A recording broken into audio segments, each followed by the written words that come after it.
Hey, Dad, I want to hear the Adelaide story again. Alright. I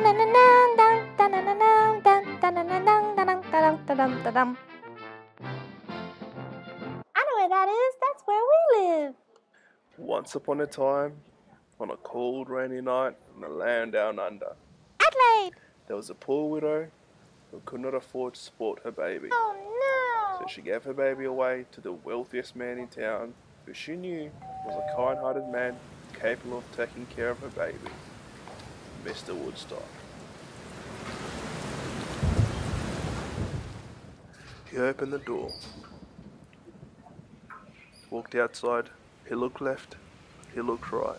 There was nothing at the door except a blanket covering a box.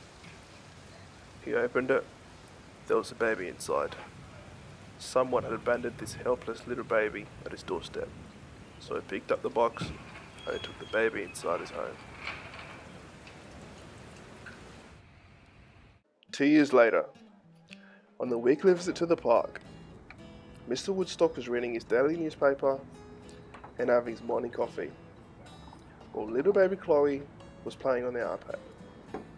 All of a sudden, she picked up the hot cup of coffee and shocked and burnt herself. Oh, no. Within seconds, baby Chloe showed severe burn marks on her forearm. Mr. Woodstock was very worried. However, he was more concerned about the fact that she had no signs of pain as he was administering first aid. That's really strange. Oh, this is the intense part. 5 years later, on a nice warm sunny afternoon at the local playground, Chloe was playing chase here with her best friend Kat. That looks heaps fun. I want to play too. When all of a sudden, Kay accidentally pushes Chloe into the ground. Ouch. As she fell, Chloe accidentally landed on her arm. In worry for her friend's health, Kate yelled out to Mr. Woodstock, who was sitting close by. He ran up to both of them, and in seeing Chloe, he decided he'd take her to the local hospital. At the hospital, Mr. Woodstock explained to the doctor what had previously happened at the playground. He also explained to the doctor how Chloe experienced no pain after she fell. The doctor then asked Mr. Woodstock to take a seat while she proceeded to carefully examine Chloe. As the doctor was administering several different tests, she found out that Chloe's case was quite exceptional. Immediately, the doctor contacted one of the nurses to come into the room and escort Chloe for further tests.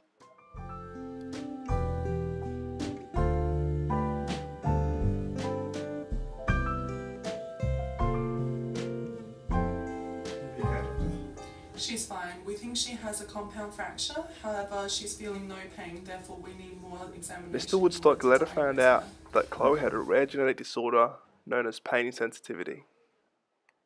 Congenital insensitivity to pain is one of the rarest conditions and diseases in the world. It inhibits the body's ability to perceive physical pain. From birth, affected individuals never feel pain in any parts of their body when injured. This lack of pain awareness often leads to an accumulation of wounds, bruises, broken bones, and other health issues that may go undetected. Young children with congenital insensitivity to pain may experience multiple burn-related injuries. These repeated injuries often lead to a reduced life expectancy in people with congenital insensitivity to pain. Many people with congenital insensitivity to pain also have a complete loss of the sense of smell.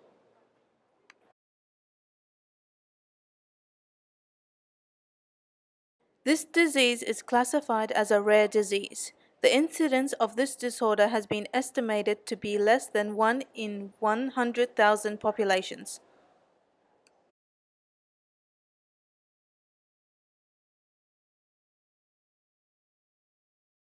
This is the TRKA gene, and its normal function.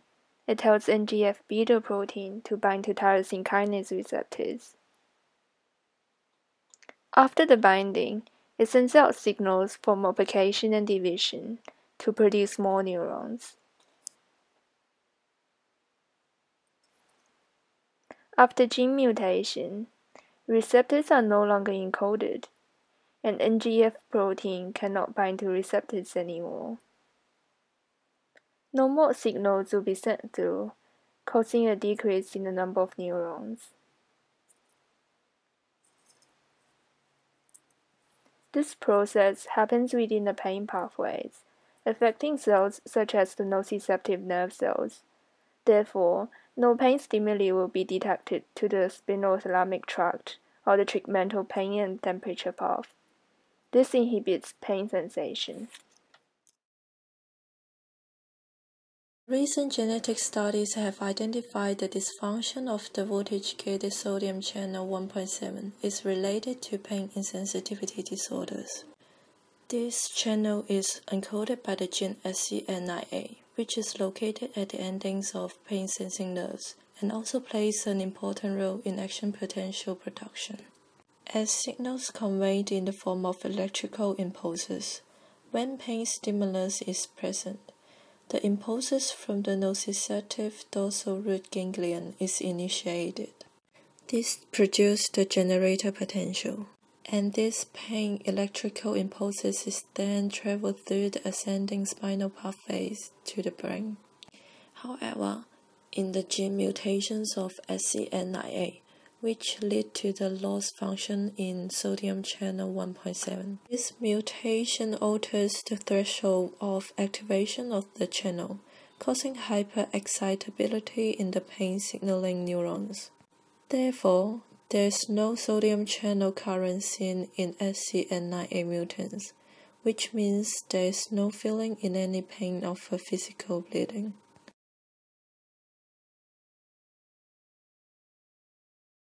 Pain sensitivity doesn't have a cure, so instead, early diagnosis, patient training, and parental education for prevention of trauma and its immediate management are important.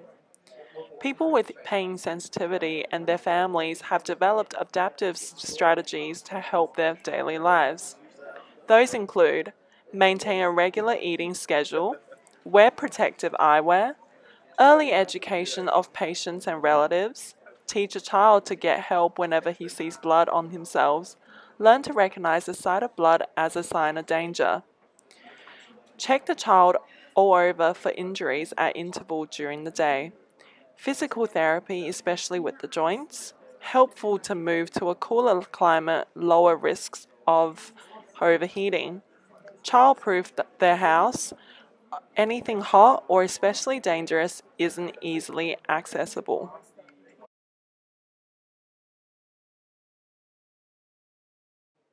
Recent studies found a new mutated gene that might be significant in the cause of congenital pain insensitivity.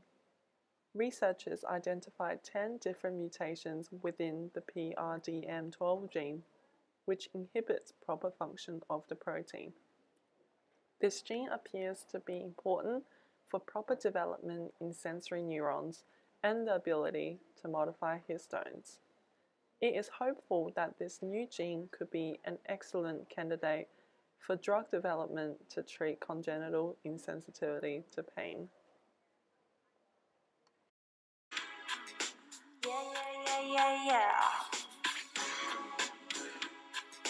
Yeah.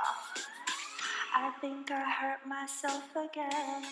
I made you believe I was normal like my friends. But no way, it might seem like a bruise, but it doesn't mean that it's not serious. 'Cause I don't have my pain senses. This is just the typical me. Oh no, oops, I hurt myself again. I only just fell, got myself in hospital.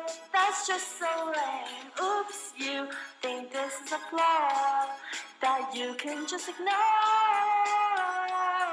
It's just not that easy.